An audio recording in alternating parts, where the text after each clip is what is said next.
If you're divorcing a narcissist and your goal is to win in court, I want to start with something that might surprise you. Winning is not about proving they're a narcissist.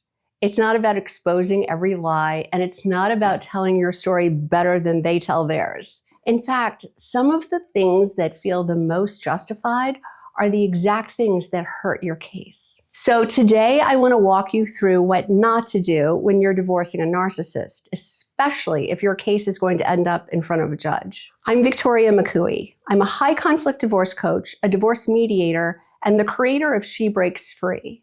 I work with women every day who are navigating divorce from narcissistic partners. And one of the biggest shifts I help them make is understanding how the court actually sees behavior, because it's very different from how you experience it.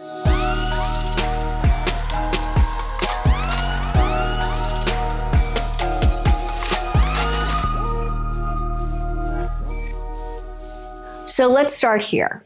Court is not an emotional environment. It's a behavioral one. The court is not evaluating who suffered more.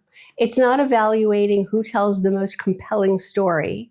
And it's not evaluating who is right in the relationship. It's evaluating credibility, consistency, stability, and conduct over time.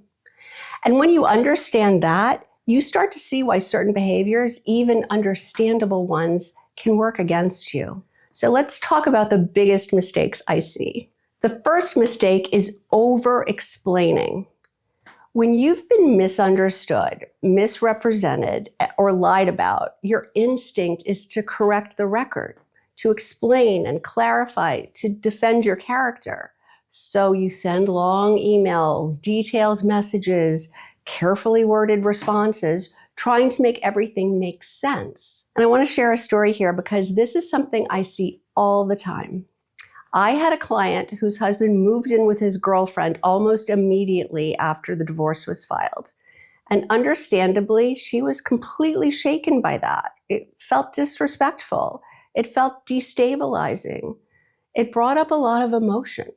So every time they interacted, it would escalate. And after each interaction, she would send these very long texts explaining everything he had said that wasn't true, correcting the record, defending herself point by point. And here's the thing.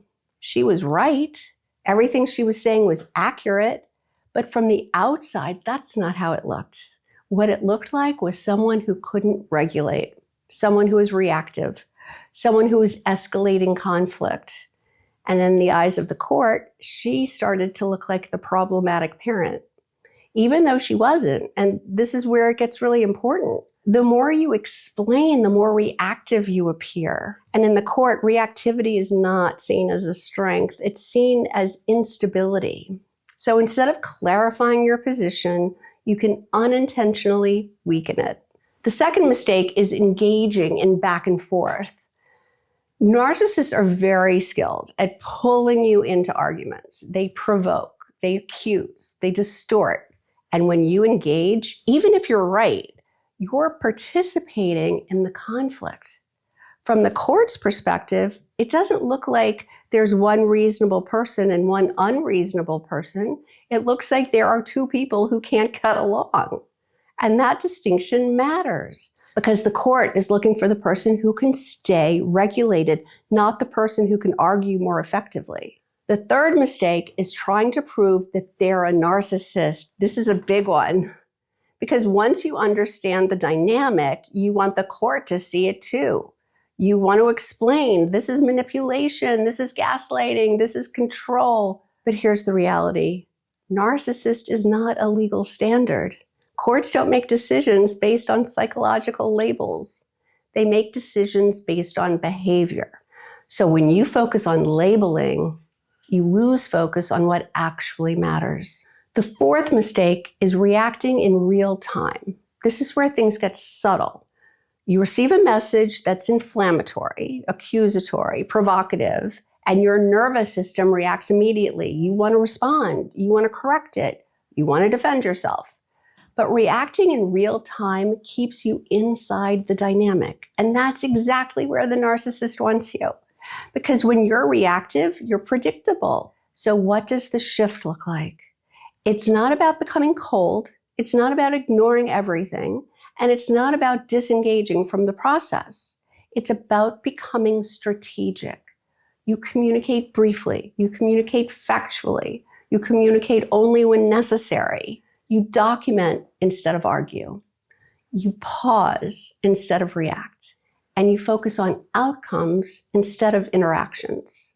Now, I want to pause here for a moment because this can feel very uncomfortable, especially if you've spent years trying to be understood, trying to be heard, trying to fix things through communication. Because during the marriage, you were likely the one holding everything together. You explained, you smoothed things over, you tried to keep the peace. You believed that if you just communicated clearly enough, things would improve. So letting go of that can feel like giving up.